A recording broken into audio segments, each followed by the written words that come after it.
I'm going to introduce our third panel. I'm very excited to have us a group of folks that's going to talk about AI and payments. Our moderator will be Matt Marcus. He's a co-founder and CEO of Modern Treasury, a payment infrastructure company focused on the automation of payment movement. And with that, Matt, I turn it over to you. Take it away. Thank you. We have the coveted after lunch spot, so everyone stick with us. I just want to thank the Fed for hosting us this week, Governor Waller, thank you. And yeah, also we've gotten to work with a lot of the Fed team over the years, and so we've always been very impressed with everyone we get to work with, and just sharing the mission around advancing money movement in the country has been really exciting for us to work on. So thank you all for supporting that with the infrastructure you provide.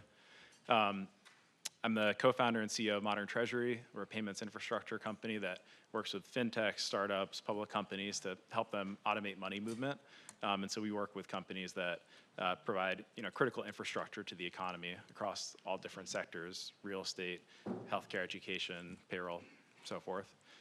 So I'm excited to get us together to talk about AI and payments. And so we have a great panel here today. I'm going to let everyone introduce themselves in a second, but we'll try to cover a few different areas because what does AI and payments mean to you is something we'll cover different areas.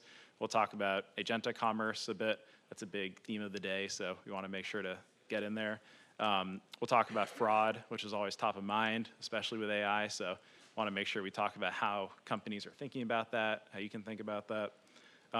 AI also impacts our internal processes. So how do we fight fraud? How do we build software? How do we advance payments innovation? And so assuming we have time, we'll get there as well, so that way we can think about how are we pushing the ball forward on innovation in the country. So with that, we'll kick things over for intros from the panel. We can just go in order here. Great. The red light means on. Okay. Hi, my name is Kathy Wood. I am founder and chief investment officer of ARK Invest. We manage roughly $40 billion in equity assets focused exclusively on technologically enabled disruptive innovation. So the 5 major platforms are robotics, energy storage, AI, blockchain technology, and multi-omic sequencing. And our focus today especially is the convergence among those technologies. And I know that's one reason we're here. So very happy to be here. And I must say, I want to give a shout out, first of all, to Governor Waller and to Sunaina. About a year ago, I'm going to say, I found out, she approached me, I think, that you had a director of research on innovation, and I thought, wow, now we're talking. I hadn't associated the Fed with innovation, but I see how much you all are doing. You all are doing now, and she has been a force, to be sure, working with you, Governor Waller. I love that intro. I agree. She has been a force. Alicia Haas. I'm the Chief Financial Officer of Coinbase. Coinbase is one of the first and definitely the largest in the US crypto infrastructure companies, and a company that offers the ability to buy, store, transact in over 300 crypto assets on our platform, and then increasingly building on-chain. We have co-founded USDC, which is the second largest global regulated stablecoin with Circle, and are the largest distributor of stablecoins in the US market and globally, including USDC, PYUSD, and others. And importantly, are continuing to build tools for developers for them to build their own crypto solutions, their own payment solutions, and excited to be here for this conversation. Awesome. I'm Emily Sands. I'm the head of data and AI at Stripe. Thank you so much for having us today. Stripe builds programmable financial infrastructure. So we support millions of businesses around the globe in accepting payments, moving money, and growing efficiently. Those millions of businesses include many SMBs, startups, including most of the AI startups, and also very large enterprises, including about half of the Fortune 100. Hi, everyone. Thanks for having me. My name is Rich Widman. I run Google Cloud's global crypto strategy. Our team is really responsible for doing basically 3 simple things. not to understate it. The first is our main charge is to think about how large enterprises like Google incorporate some of these new technologies, not just in terms of our products, but also into our own kind of financial infrastructure, our own financial or enterprise DNA. The second thing that we're responsible for is we recently launched a layer 1 blockchain called the Universal Ledger, which is built for institutional payments, which has dominated much of the discussion today. And then lastly, we're also responsible for working on large open standards related to agentic payments, most recently the Agentic Payments Protocol, or AP2, which we partnered with Coinbase and about 100 others on in terms of thinking about what agentic commerce will look like, what forms of payment will agents use, and how do we complete that trust chain so that users and merchants can transact with AI confidently. Great. Well, Emily, we'll start with you. Agentic commerce, we've heard about that a bit. What is it? So we're all experiencing how AI is shifting, especially over the last year or so, from just knowing, giving you the answer, to doing, executing on your behalf. And that shift from knowing to doing is quite profound, and one of the first industries that it's transforming is commerce, how commerce gets done. Agentic commerce is actually a spectrum, but I think of it as an agent facilitating a transaction between a buyer, whether a consumer or a business, and a seller. And if you think about a very simple but powerful consumer experience like instant checkout in ChatGPT, you can go today and look for a Halloween costume and get recommended costumes from millions of merchants. Maybe they're not all selling costumes, but certainly millions of merchants selling on Etsy, and you can buy direct in one click. And that feels slightly more deterministic than maybe the pie-in-the-sky version of Agentic. But along the spectrum, you see things like Perplexity Travel Search and Booking Agent, where I can say I want to go to Paris, these are my dates, here's my budget, and it finds the flights and finds the hotel and gets the reservations for me on my behalf in a cohesive package. And so, Stripe has worked with businesses for over a decade, helping them sell wherever customers are. And early days for us, that was helping you sell online and in apps. We also have an in-person payments product with Terminal. And then it was helping businesses sell through platforms and marketplaces. And today, the new wave is Agentic. And so we're really working arm in arm with the merchants that run on Stripe to help understand what is Agentic commerce going to demand from economic infrastructure. I'd say there's two core needs that are sort of bubbling up to the top. One is businesses need to have a way to crisply articulate what they sell, their products, their prices, their inventory, their checkout experience to agents. And just like there's not one model provider to rule them all or one model to rule them all, right? We're all switching across providers and switching across models. We also don't believe that there's going to be one agent commerce solution to rule them all. And so we recently announced the Agentic Commerce Protocol, which is a shared standard, a shared language really, that allows merchants to communicate cleanly with agents around what they sell, how they price, and how their products should be shown. We co-developed it with OpenAI. Millions of merchants have already adopted it. And we're really excited to see the traction because a core challenge for businesses of all sizes, but especially small businesses, is making sure that they can efficiently expose who they are and what they sell to these agent facilitators. The second issue popping up, the second need, which won't surprise anyone in this room, is just fraud and growing risk vectors in the context of agentic commerce. And these are really multi-party risks, right? So as the consumer, I want to make sure my payments credentials are safe. I don't want the agent to see them or use them without my permission, nor do I want the merchant to see them or use them unless there's need. As the agent, I actually don't want to be directly in the flow of funds. I don't want to be the merchant of record. I don't want to take on the risk for the transaction. I just want to facilitate the transaction between the consumer and the merchant. And then as the merchant, well, gone are the days when I can just block all bots, right? Those heuristics aren't going to work because they're going to throttle growth. I need to be able to distinguish which are the legitimate transactions from legitimate customers passed through legitimate agents versus which are malicious. So, we recently released our shared payment token, which is a new payments infrastructure that allows the agent to tokenize the payments credentials of the consumer and pass them over safely to the merchant.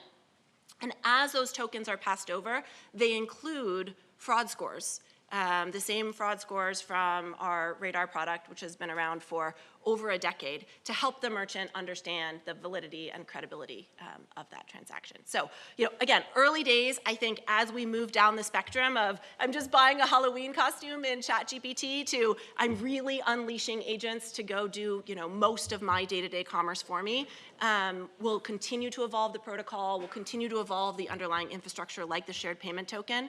But however it evolves, it needs to be an open ecosystem because, again, many merchants need to be able to sell through many agents, and it needs to work safely for the consumers and the agents and the merchants alike. And I'm sure the protocol supports different payment methods, but cards is what it's starting with right now for the most Yeah, part. lots Is of that talk on fair? stables today, but Yeah, many people yeah. still use credit cards, believe it or Yeah, not. okay. Yes, so we support over 125 payment methods. And I'll also note, I said open as if that's only open across agents or open across merchants, but it's also open across payment providers. So we are often passing that shared payment token over to the merchant to use on another PSP. That they're operating on. And so we really want to make it easy for global customers to engage in agentic commerce. We support over 125 payment methods today, but we also support the shared payment token used on other PSPs. I think that's one of the, just to chime in here, one of the focuses that we had when we worked on our standard was something similar to this, which is, we should let the consumers and the app builders and the merchants kind of pick the path of least resistance or the path of optimal outcome for them. And it's one of the reasons why when we were talking about this, I think a lot of the discussion around any agent payment protocol was really, what does payments look like today? And how do we make payments today work with agents today? I think our point of view was what will payments look like tomorrow? And when we think about agents and their capabilities in the commercial realm, what are some optimal forms of payment today that might be small, but we think have an opportunity to maybe have even a head start in this world. And I think that's one of the reasons why AP2 works with X402, which is the open standard that's what's actually been around for quite some time. I don't want to bore people with this, but it's been around since the beginning of the internet, but it's basically an HTTP request that's called payment required. And so in many ways, we actually see stablecoins as an optimal form of payment for agents because they do facilitate all the things we've been talking about today, which I won't rehash. But I do think it is important as we think about what merchants want and what consumers want that we leave the option open to them as opposed to kind of dictating or even just walking them down the path of inertia that already exists in the space. But I do think there's a lot of unhobbling that still has to happen there. It's still early days for sure. I mean, the internet taught businesses that they need to meet customers where they are, which was online. I think agents are teaching businesses that they need to meet intelligence where it is, which sometimes is in MCP servers and has a bunch of different, right? And payment methods and payment infrastructure will need to evolve to support that. So Alicia, going towards stablecoins a little bit, what's been happening there? Like, what are some of the recent developments that you're looking at, and how does that play into this space around agentic commerce? I cannot agree more that we need to meet customers where they are. And what customers have shown us is that stablecoins are being rapidly adopted. Stablecoins have crossed $300 billion of market cap. And the two that have been adopted, importantly, are open infrastructure stablecoins. They are interoperable. They have deep liquidity. They were built on permissionless networks. And I think that's a really important data point around what we're seeing customers adopt. So they were born from necessity to enable traders and market participants of crypto trading have a US dollar to settle into in a 24/7 market. Regular fiat dollars did not offer that because banking hours were not matching the crypto markets. And so as market participants grew accustomed to stablecoins, it's now opened up this door to payments. And we have three catalysts that have occurred. One is regulatory clarity. And with the Genius Act, and for many of you who have been involved in getting that legislation passed into place, I'm really grateful because it has provided now many market participants the confidence to come and now build in this space. We are seeing growth and adoption of banks, PSPs, corporates, merchants. Everybody's now saying, okay, this is interesting. Let me talk about the benefits of stablecoins and what payment flows those could be uniquely suited for in my business, it's not going to fix everybody's problems. There's going to be a lot of credit cards. I fully agree. Just like we text, we email, we send mail. Like, we have lots of ways we communicate with data. We're going to have lots of ways we communicate with value, and we send value to one another. So, but what we have today is regulatory clarity. We've also seen blockchain scaling. And so we now, for example, with Base, our layer 2 solution, we do $1 trillion of monthly volume on Base. We are already at the thousands of transactions per second. This is real. Theoretically, it has no upper limit on its scaling. I think it's important to think about companies that are focused on scaling only may be missing security and or decentralization. So this is an important three-legged stool. I don't think it passes notice that AWS was down yesterday and it impacted a lot of access. Ethereum was not down yesterday. Base was not down yesterday. So decentralized protocols show a lot of resilience, and that's something to think about when we're talking about creating payment networks. And there's already things such as optional privacy on Base. The tooling continues to get better. It's much like AI. Like every month, every year, we just see big leaps forward in terms of these technical advancements. So where this dovetails then with agentic commerce, where we're also seeing these big leaps forward day by day, I think that stablecoins, much like Emily and much like Rich said, are uniquely suited to agents. Agents can't open a traditional bank account. Like, that doesn't get through a bank onboarding process. They can open a wallet. They can be programmed. These are programmable dollars where they can set limits. They can white label the addresses they want to pay with. And as you think about the growing types of machine-to-machine transactions that we're going to have, we think it will grow up alongside of human-to-machine transactions or human-to-human transactions. But it's going to be a growth of the number of transactions that we see. And so stablecoins, we think, are uniquely suited to micropayments. Like, it's really hard to do a 2-cent payment through any other payment vehicle that we have. It's cost prohibitive, quite candidly. It's not cost prohibitive in a stablecoin. It's uniquely suited then to, hey, go do some code for me. Oh, you need to go buy compute? Great, go buy some more compute power from Google Cloud. Like, program that in. Moving with speed. So I think we think there's a lot of very natural problems that will get solved immediately with stablecoins, and we're just at the beginning. And then as our colleagues have shared, each of us, we are all involved right now in building critical infrastructure. We've talked about X402, which is enabling any developer to seamlessly embed payments now. We are building these as open standards. We are sharing these out to the world for others to build, because interoperability, adoption, we think will grow to create the most consumer and business benefit. It will lower the cost and create just more inclusion into the financial systems. There will be use cases that will go through different paths, but we believe that this will drive a lot of global adoption of these technologies. Yeah. Rich, this morning we heard panelists mention the use case of agents scraping the internet and reading content and making these microtransactions. How do you think about that relative to AP2, X402? Is this in that agentic commerce bucket? How do the different technologies support those types of microtransactions? Yeah, so this is, I don't want to get like too deep in the weeds on the technical side, but like if you're a builder in the audience, right, and you're used to making API calls, and a lot of API calls honestly could be done by an agent on behalf of the user. And so whether it's the sort of the almost like the pay per crawl kind of example that's been used, there's a whole host of others, right? Like we think about it when in the context of even just think about bots interacting with websites or anyone interacting with a website. Really, it's kind of funky to payment gate it for a bot right now, but with X402 or some of these agent payment protocols, you actually could have a bot hit a website, it get a 402 request for payment, and then a micropayment could be made to allow that agentic intelligence to basically have some limited access to the site. So it's, instead of it always being, it's got to be a proof of a human, or I'm blocking it entirely because I'm worried about IP or other things, there's actually now another modality for commerce that can take place. And then in that context, you would think like, well, what is the value transfer that should be paid by an agent for looking at a single website page? Maybe it's a couple cents, I don't know. And in that context, a traditional payment method really just wouldn't make sense. So I think when it comes to anything that involves an API call or hitting a web page, these things can be wrapped by an agent in some ways.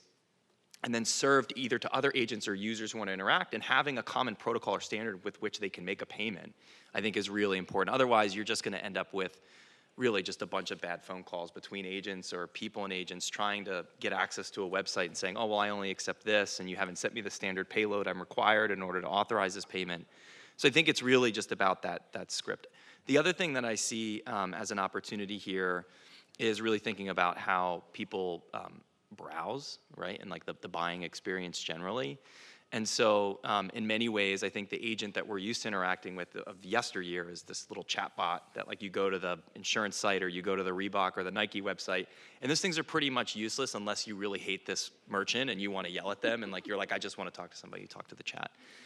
But I do think there's an opportunity where websites can become far more optimized for browsing, where an agent actually helps me navigate the website in a way that looks and is far superior than what happens today, which is I type in something for like, I'm looking for shoes.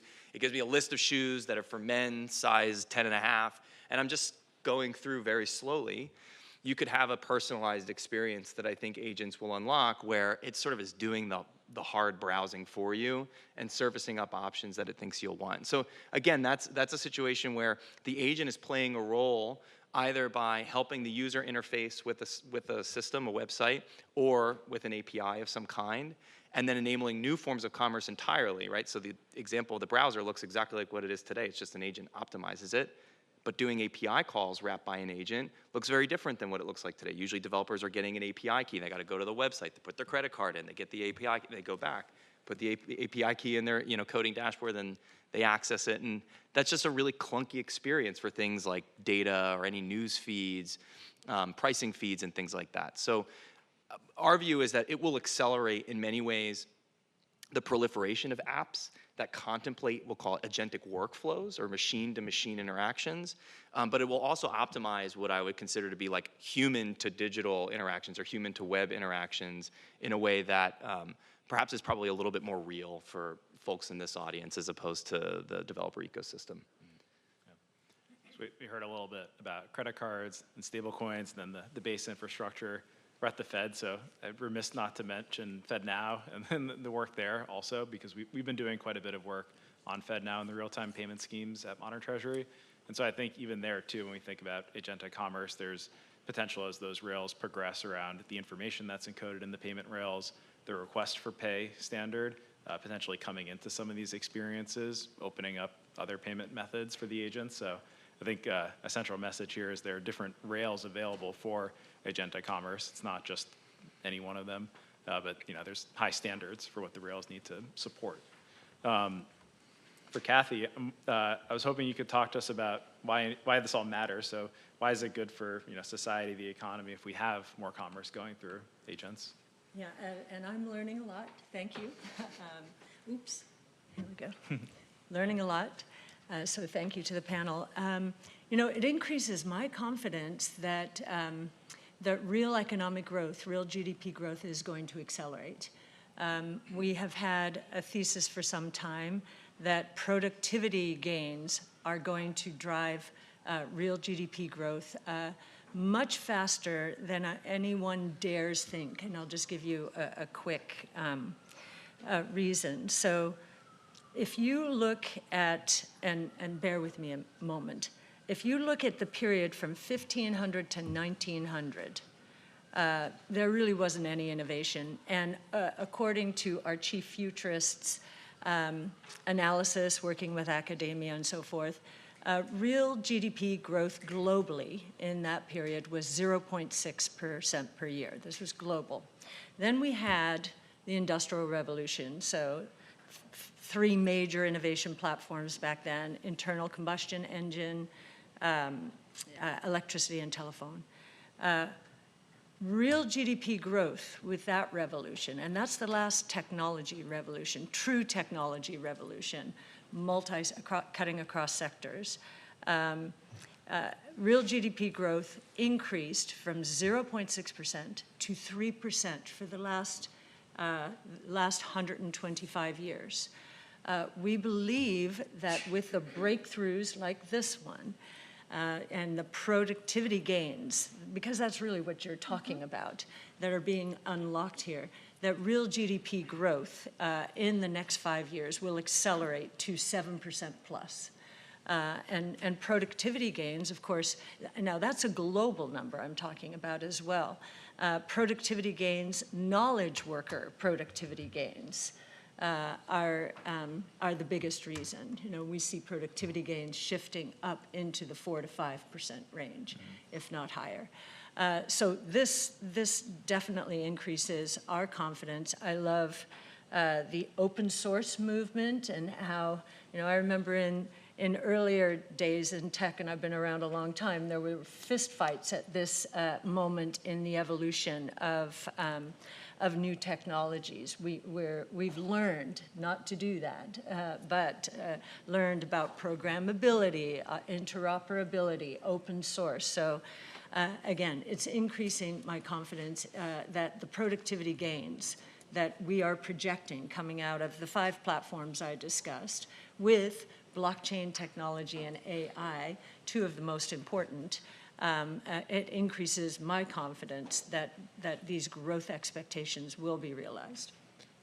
The historical numbers are really interesting there too. You know, we see so much investment going into AI right now, but how does that compare to what we saw 100 years ago for other similar waves? Is this normal? Is this a lot? Is it worth it? Yeah, we equate this to you know, the massive investment that took place around railroads and the early days of transportation. But what's different about this one is railroads had limits, right?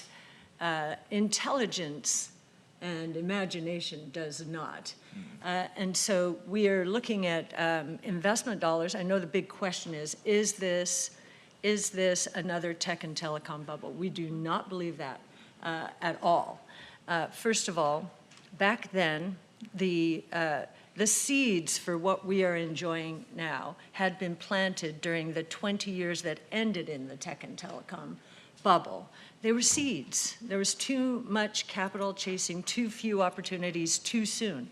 The technology wasn't ready, and the costs were way too high. We did not get the cloud until 06. Again, there were gleams in the eyes. I remember them. I was in the business at that time. We didn't get the first big breakthrough in AI until deep learning, 2012. Even bigger, thanks to Google, transformer architecture in 2017. And I can just give you a sense of how off-base investing was back then. If analysts had been using something that is central to our research, Wright's Law, they would never have invested in personalized medicine back then. It cost, to sequence the first whole human genome in 2003, $2.7 billion. We were not at a scalable point, $2.73 billion. Today we're down to $200. And we have, you know, the convergence now of life sciences and AI. So seeds back then, flourishing now, and I think, and this is somewhat contrarian, but it does, again, as I said, it does fit with Wright's Law. I think we might be underestimating the impacts of AI. Are there going to be bad investments? Yeah, capital chasing some ridiculous ideas. Always at this point in the cycle there are. But given the productivity gains we see being unlocked, we see a lot of this investment as justified now. That makes sense. So, Rich, how, if you're a leader, a public or private institution, company, how should you be thinking about this? Like, what's too early? What should you be investing in at this point? Yeah, I mean, this is kind of like the ultimate question. I think if you're at a large institution, whether you're a regulated bank, whether you're in the tech space. So in many ways, I think that this type of discussion, like what's happening here, is actually very critical to the next step. One, because it creates an opportunity for people to share ideas in an open way, much like the open standards we've been talking about for the last 30 minutes, right? Not necessarily written in code, but written in sort of communications and emails about, hey, we're interested in making the leap. How do we mutualize the risk with the right partners such that we're all marching forward on this path to innovation and trying to unlock the power of these technologies without necessarily owning all of the risk ourselves? And so I think, not just the public-private dialogue, but also private partnerships. That's been one of the key things for us. And I already mentioned what that meant to us in the AP2 standard, right? It would really not be a good idea, in my view, with all the change going on to basically launch a closed source point of view about how payments and agentic models should work. But even when it comes to some of the technologies we're talking about today, stablecoins in general, our journey has been one of partnership, just straight up. And the reason for that is we cannot do everything ourselves, right? Every institution has its strengths, it's the things it's very good at. It has areas where it needs to supplement where it's not its strongest. And so I think that's been the path here, is like people who are trying to kind of go it alone. I find that they struggle the most. Maybe it's a build-buy partner decision, but that's generally been our point of view, is there are things that we can do well and we'll be opinionated about. AI is one of those things. There are things where we know we have partners in our ecosystem where they're the subject matter experts, and doing a 1 + 1 = 3 situation is actually better than us just trying to do that ourselves. And those are our payment partners, it's the custodians at the crypto companies, it's the protocols themselves. We haven't talked about auditability and accountability when it comes to agentic commerce, but that is where blockchain protocols shine. Because right now, if you think about traditional payments in Rails, there isn't really a public auditable record where both agents of the user and of the merchant would actually be able to verify something happened.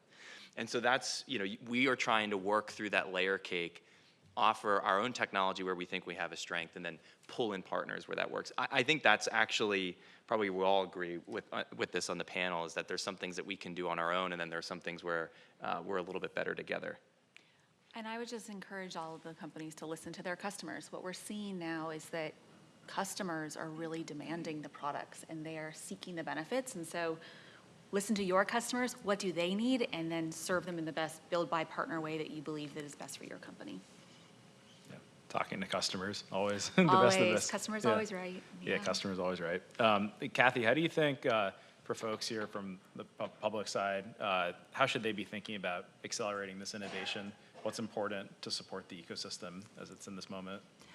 Well, and I'm going to thank Coinbase for its leadership. I remember in the day when the SEC was suing Coinbase, we were sitting there saying, okay, what do we do about this? And your leadership really helped drive the clarity, the regulatory clarity that we are beginning to enjoy now. So anything in that score. I would say, in terms of risk mitigation out there, just from, we're looking at the prediction markets and thinking this could be a real place, again, for more clarity, and we're seeing some, but risk mitigation in terms of commerce, buying insurance for your air flight. I mean, it's a ridiculous cost now. If we bring, it's really bringing consumption and investment together. I think that's a convergence that we're seeing more and more. I heard probably 10 years ago, Jack Dorsey and Mark Benioff talking about this concept, and I'm hearing it more and more up here as well. So this idea that the consumer is involved in deciding how much a risk, covering a risk, insuring against a risk should cost. So I would also say this idea in terms of clarity, but also technology, the programmability, open standards, not putting roadblocks in the way there. I think that is going to be critical. Again, we're hearing this on the panel. And so, I think because our regulatory regime was so hostile, especially against blockchain technology, we're coming through a rubber band stretching, and now it's going, because we had a lot of time to think. We did. We had a lot of time to think, and You know, it might have been a blessing in disguise. We certainly didn't think so at the time. But I think a lot of very good things are happening because regulators, they understood finally that if we were going to block innovation, it was going to leave our shores. And for goodness sakes, this is the next generation internet. It's so, we started that movement. We should complete it, and we should encourage it, you know, into the rest of the world now that the cost of innovation is collapsing as much as it is. Well, we're going to move on from agentic commerce to other good things that are happening in the world. So we'll get back. I can see from the questions we have agentic commerce questions in a bit. Emily, I was hoping you could talk about how AI is just impacting startup formation, the types of things, and what people are working on, and what is that demand of the payments infrastructure these AI companies need? Yeah, so we talked a lot about Agentic. Agentic is a sliver of the AI companies and AI work and AI value being done. And one of the things that's fun about working at Stripe is we get kind of a front row seat to each successive wave of innovation. The current wave is AI. And we are a bit of the skeletal system for AI companies. So they use us, yes, for payments, but also for billing and for reaching global customers and for tax. And so, you know, all of the Forbes AI 50 companies that actually monetize on Stripe, and we get this kind of glimpse into what's happening with AI. You mentioned, Richard, the importance of symmetric information. So maybe I'll share like a few trends in the AI wave we're seeing, and happy to go from there. The first is just the rapid pace of monetization. Like, so many of these companies are private. And so it's a natural question. Is it a bubble? Is there revenue? Is the revenue real? Maybe only investors know, or the flashy number that someone puts in their press release. But I can tell you from looking at the AI 100, we call it, the 100 AI companies that are highest grossing on Stripe, the monetization is very real, and it's a pace unlike anything we've ever seen before. So to give you a sense, these AI companies, on average, get to 30 million ARR in just 18 months. If you want to benchmark that with like the 2018 cohort of equally promising top 100 SaaS companies, that's like 3-4 times as fast. And the earlier cohort, right, you get to 1 million ARR, you get to 1 million ARR in less than a year. Again, 4 times the pace of earlier SaaS. And part of that is that these companies are going global basically from day one. Like our AI 100, they finish their first year already selling into 55 markets and having the majority of their revenue come from outside their home market. And that might not surprise you if you're talking about a French startup that also sells into the US, but it is also true for US companies selling abroad, right? They're selling models and infrastructure and digital art and music and all sorts of borderless goods and services. And LLMs are really good at translation. So it's really easy to go global fast and to grow revenues very quickly. The second trend we're seeing is actually in the monetization model. So traditional SaaS had near zero marginal cost, so it made sense to sell sort of seat-based licenses. But with AI, the costs, the compute costs, the GPU costs are very real. And so that's breeding whole new monetization models. Usage-based billing, right? Charge per token, per workflow. Outcome-based billing. Intercom's a great example. They charge per support ticket resolved, which is a great way, actually, to tie pricing to the value that they're creating for businesses. And then most recently, like if you look at the companies, you know, starting up over the last couple quarters, we're seeing a growing swath of what people call AI wrappers. And sometimes this is used in a derogatory way. I do not mean it in a derogatory way. These wrappers are brilliant, right? They are bringing an existing LLM that somebody else has and providing a wrapper with the local relationships and domain expertise and data to solve a problem in a vertical industry, right? So Nabla and Ascribe for healthcare, or Harvey for law, or Studio for architecture, right there. And we saw the same thing in SaaS. Started horizontal like Salesforce, went vertical like Toast. But the move in AI is happening much faster. And the monetization corollary of this is that these wrappers, because they're built on top of someone else's LLMs, have business models that are inherently tied to the cost of the underlying LLMs. So increasingly, we're seeing monetization models that track and price in real time to the changes in the underlying LLM costs. You can think of it as like a percentage on top. So that's the second trend. The third trend I would say is actually stablecoin. We talked a bunch about cards, but like, if you go to Vercel today to use V0, you can buy in stablecoin. That wasn't true just a few months ago. And you can think of many of these AI companies. Shadeform is a great example.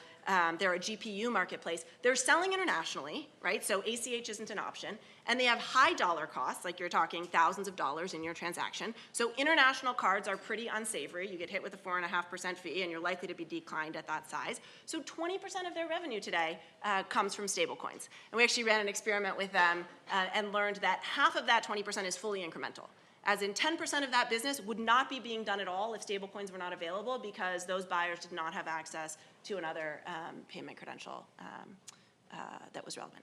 We talked a bit about fraud, but just to state the obvious, like transaction fraud, fraudulent disputes, that's what really matters if you're a retail company or traditional SaaS. If you're an AI company, you actually care a bunch about your compute being stolen. So you care about the full funnel of fraud. You need to know at the time of sign up, is it a bot? You need to know if the person engaging in your free trials are going through serial free trial abuse. You need to know if the person buying your large enterprise program and then burning down your credits is actually going to request a refund and leave you in the red. And so we're seeing a need for an increasing breadth of fraud-related signals well beyond sort of traditional fraudulent disputes. And then I'll just close with businesses are now being built in AI dev tools, like Vercel, like Replit. And it's not just AI businesses that are being built in AI dev tools. It's all sorts of businesses. And so payments infrastructure now needs to be deeply embedded in those tools because building a business isn't about building a functioning website with a back end and a front end. It's also about supporting transactions and enabling the money flow. And so we have a new product called Claimable Sandboxes, actually, which just lets you build your business in a box right within your AI dev tool. But I really think in the same way we talked about agentic commerce, consumers wanting to buy in whatever their AI tool of choice is, we're increasingly seeing the same trend for developers. Can I just add one thing to this in terms of are we in a hype cycle? As we've sized it, by 2030, consumer-related, whether it's subscriptions, commerce-related, or advertising. Advertising is going to be a much bigger business. But those three will add up to, by 2030, $1 trillion in revenue opportunities. And many people will say, well, goodness, we're seeing spending $500 billion by Stargate. And well, that leaves out sort of the enterprise side. And I know we'll probably get to this in a moment, but the enterprise side. And we think between hardware and software, that is between a $8 to $9 trillion opportunity and maybe 15 trillion by 2030. For some of the reasons that you're stating, this is moving so quickly and it is having such a profound impact on businesses so much more quickly than we've ever seen before. And what does it demand from financial infrastructure? It demands seamless and fast spin up of a business to integrate payments. It demands a much more robust and broader set of fraud controls. It demands access to new payment methods, including stablecoins, and it demands economic infrastructure that supports all these new monetization models so that the market can figure out efficiently sort of that intersection of supply and demand. Right, and just to close this circle. So we're talking a lot about, it's B2B, it's business to consumer. I think so much of the benefits are coming in, productivity gains, and that doesn't show up on the top line. It can be turned into margins, increased wages, increased R&D, or lower prices. And so I think many people don't understand the other ways this can turn around other than directly to the top line. Alicia, we heard Emily mention stablecoins as part of that flow a second ago, and I was hoping to just go back to that to talk about fraud as it relates to stablecoins. How should businesses think about that? Is it more or less than what they see with traditional payment rails? It's the same problem with different solutions. So fraud exists in all payment types. Fraud's existed in credit cards, in checks, in wires, in cash. So there is fraud in stablecoins. However, stablecoins introduce a whole new set of tools to combat fraud. And I think it's important to think about those as opportunities. It's the first time you can see on-chain and permissionless networks the entire payment flow. You can use then AI and machine learning to look at payment activity and really have better informed fraud models that you can do proactive risk management on. You have the ability for whitelisting and blacklisting various addresses on a personal basis, at a company level, at an economy level. There's also a concept of freeze and seize, where if a stable coin ends up in a bad address through proper law enforcement and through proper judicial proceedings, you can freeze that asset and then remit the underlying dollars back to the fraudulent actor.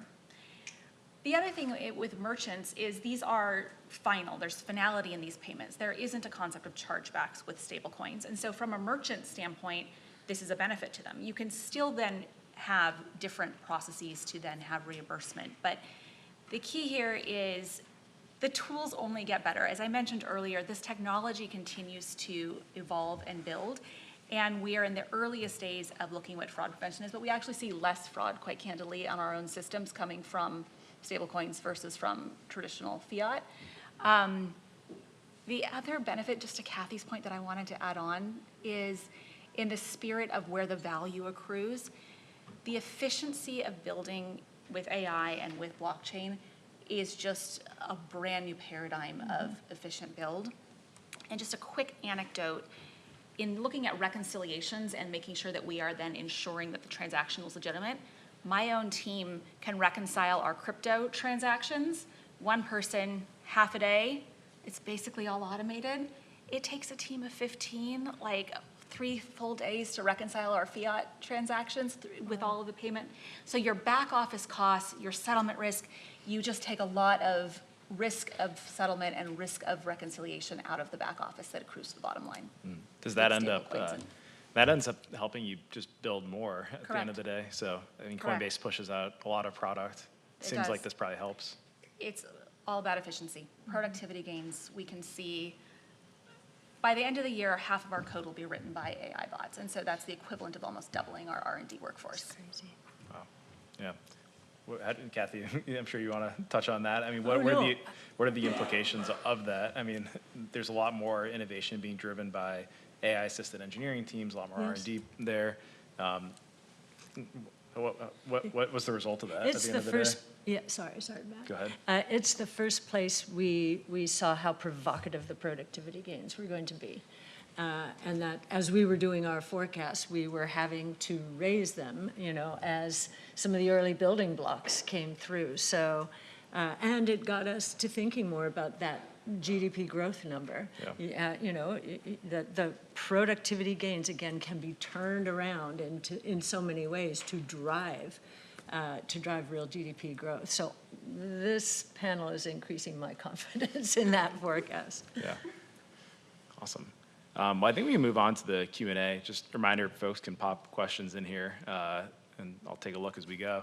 But there are 2 questions that are sort of similar on here, going back to agentic commerce. They're a form of what are real-world places where you can actually use an agent, so use ChatGPT today to make a payment. I'm curious if anyone on the panel has bought something with an agent. We could start there as an anecdote, but otherwise, where are places we can actually use these today? Go ahead. So I really did buy my 6-year-old's Halloween costume on ChatGPT Instant Checkout. It hasn't arrived yet, but we still have like another week, so I feel good. No, it'll come. I have tried using Perplexity's travel search and booking agent. Actually, the Paris example, I was going to Paris for a Stripe tour in Paris, and then I was staying with my family, and it gave me great recommendations. I did not do the all-in one-click package, but I could have. With one click, had it buy my flights and buy my hotels. Was there a reason you did it? The reason I didn't is because my work had already booked my flights, Oh, so I okay. actually didn't really need the full package. And then FIA, Bill Gates' daughter's startup, is actually really cool. You can use it it's agentic shopping, but it also does like price compares. So it's sort of an always-on agent to figure out the best price for you. And then there's a bunch of nichey ones. So one that I like is Barista Agent. If you have like specific tasting coffee beans, but you want to broaden your aperture, it sounds really niche, but I think it'll just give you a sense. Like there's not going to be one agent to rule them all. You go and you tell it like your preferences. I like kind of chocolatey beans, and then it goes out and it like scours the internet. But you have this conversational interface to engage around your bean preferences, and then it buys it, and they literally showed up at my door. So I think there's a lot of examples in the consumer space, in the B2B space as well, right? You can buy or sell from within Cursor. You can spin full businesses in V0 with a complete Stripe integration and claim your integration. So I think we are on the path, and I think it is still quite controlled, quite deterministic. Humans are still generally making the final call for the basket of things they are buying. And it'll be interesting to see kind of the pace of evolution.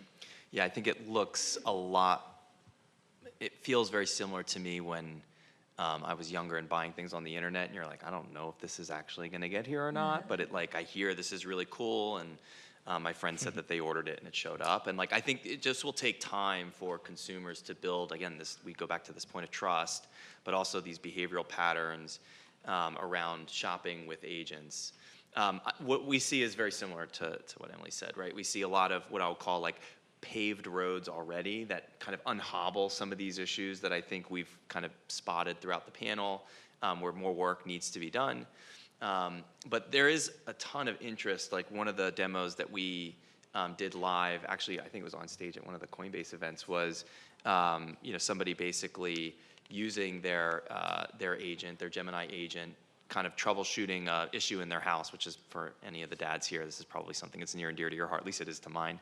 And there's a problem, and they're talking to their agent, and their agent says, hey, give me a second, I'm gonna go and look for some agents that deal with home improvement. A Lowe's agent comes into the picture, basically diagnoses the issue, and then it gives him a list of options that he can purchase for this new part. I think it was an appliance or something.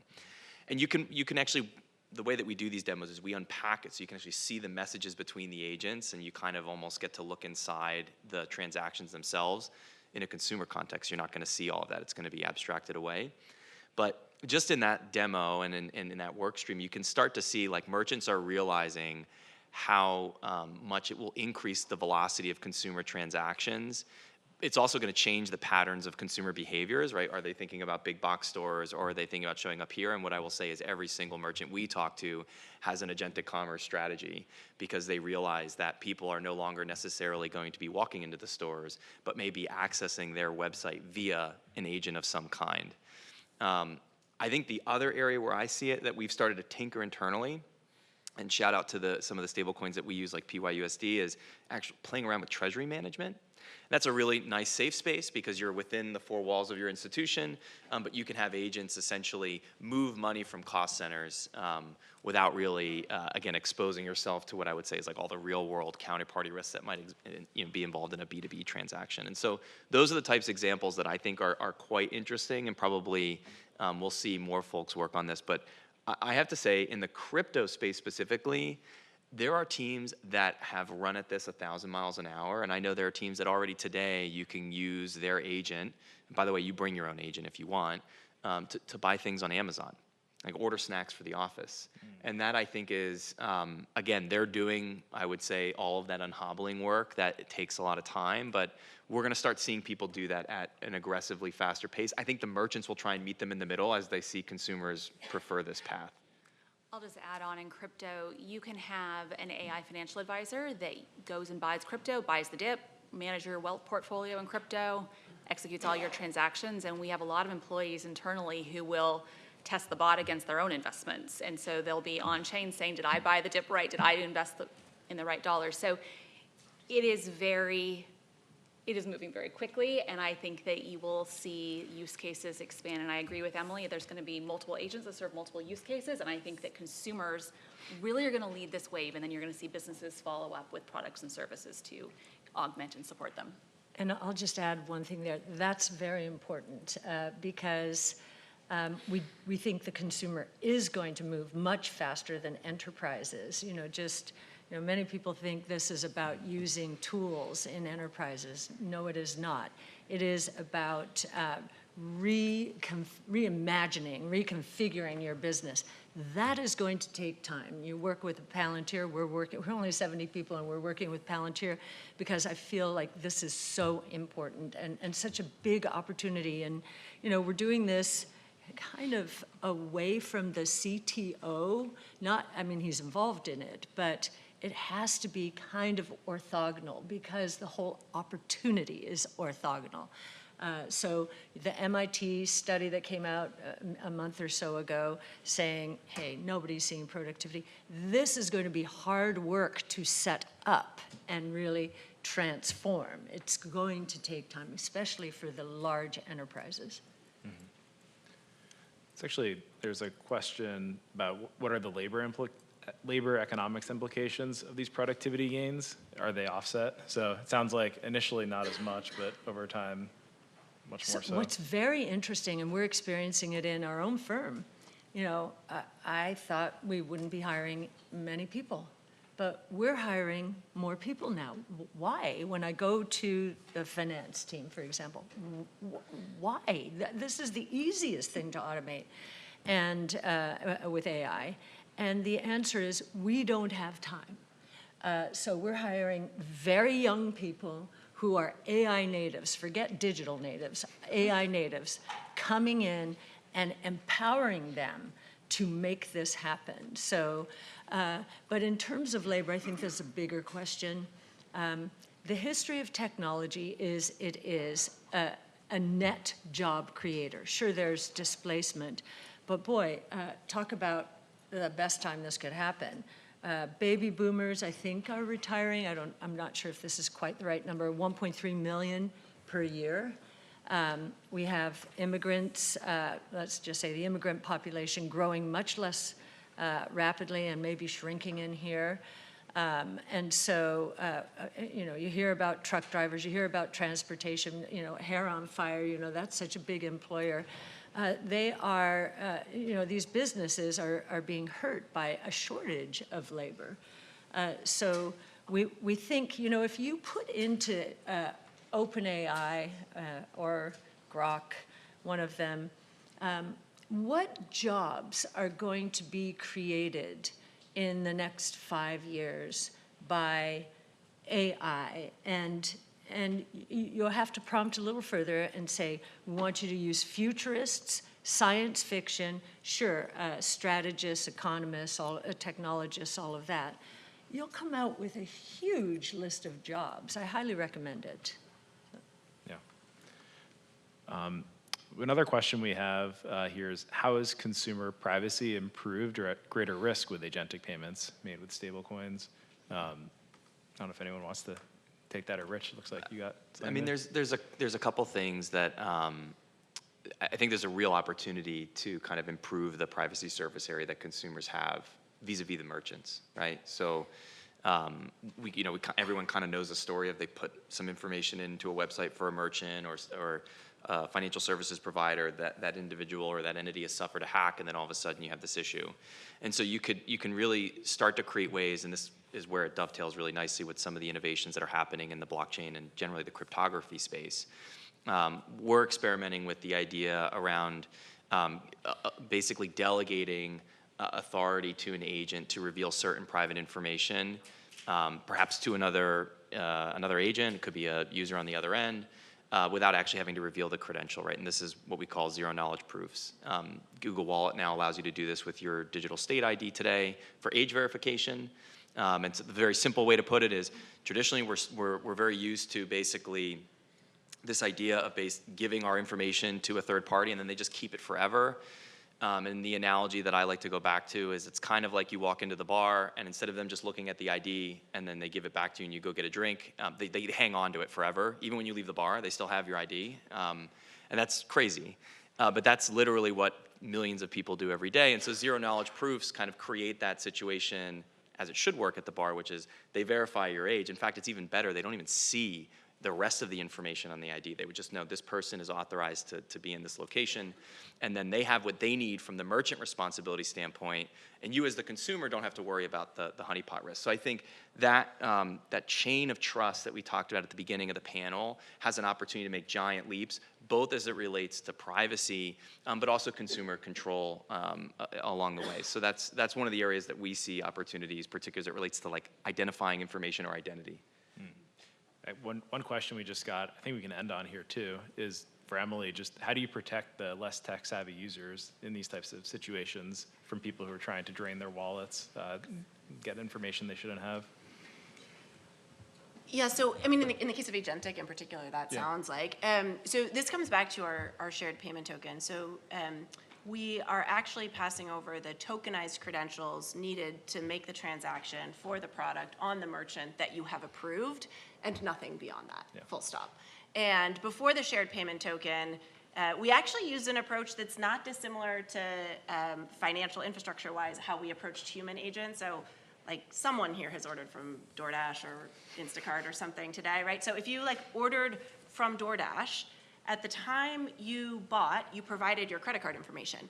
And then your DoorDash driver, who I'm gonna call a human agent, and then we'll talk about AI agent, was issued a single-use virtual card to spend on your behalf. So they didn't see your card credentials. They couldn't go buy whatever they wanted for themselves. They could buy from Starbucks near your location in the next hour for the amount you approved. And neither the human agent nor the Starbucks ever saw your card credentials. And actually, our early versions of Agentic Commerce, before we had developed the shared payment token, used that same Stripe issuing product, single-use virtual cards, to accomplish the same thing. And so I think economic infrastructure has come a long way, but it hasn't come a long way overnight. The first version of Agentic Commerce was actually made possible by infrastructure that we had built for human agents, like these delivery drivers, so that they could operate on your behalf. And the only thing that's changing is you swap in the human agent for now an AI agent, but the protection mechanisms are actually quite similar.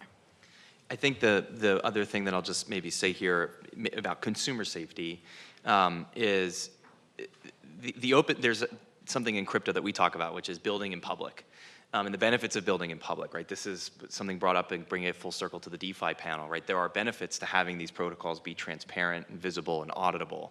And so in a lot of ways, I think the idea is that for the consumers who are savvy and they want to unpack that protocol, they can do so. But for the folks who are building applications where they have the touch point to the customer, there's an ability for them to be transparent to their end user if they need to, and also create that level of trust between the consumer, the application, and the underlying infrastructure or the guts. And so you have to do this balancing act of making the infrastructure invisible, right? People don't need to know how the roads work or how they were built in order to drive on them. That would be a painful process. But you also want to make sure that there's confidence in the safety of that infrastructure that they're passing on, say, for example, a bridge. And so in many ways, I think the idea we're trying to find is, with our service providers and partners, the right level of balance between giving users access to transparency, but also ensuring that they have the right controls and safeguards visible and apparent to them whenever they're using the application. Awesome. Well, I think we're good to wrap up there, time-wise. So thank you again. Thank you to the Fed. Really